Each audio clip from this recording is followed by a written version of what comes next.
Former Starbucks chairman and CEO Howard Schultz was a hot topic here yesterday for saying he's seriously considering running for president as an independent. And he's here to tell us right now why he wants to do that. Please welcome author of the new book, From the Ground Up, Howard Schultz. Thank you very much. Thank you.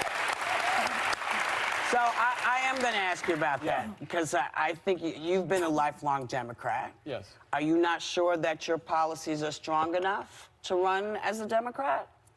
Well, I think I would have to be disingenuous to run as a Democrat today. But I think the question that I'm asking myself, and I think many of us are asking ourselves, is what kind of country do we want to live in?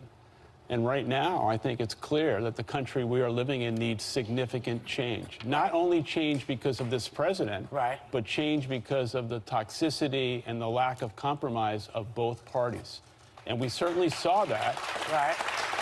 And we certainly saw that over the last month. The president was responsible for closing the government, but 800,000 people and their families were doing everything possible just to eat.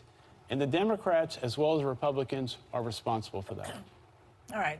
Well, I just want to ask quickly, what are the Dems too left on, you think?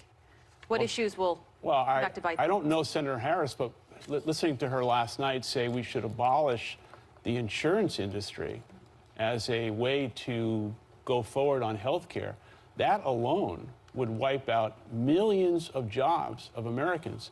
And that is the kind of extreme policy that is not a policy that I agree with.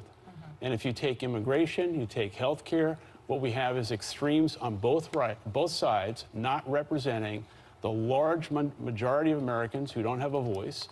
And what I'm saying is, let's give the American people a choice. And what better expression of democracy then why should we only rely on Republicans and Democrats that have displayed, not only the last 2 years, but for decades, an inability to do the people's work? All right, I'll tell you why in a second, but... Okay.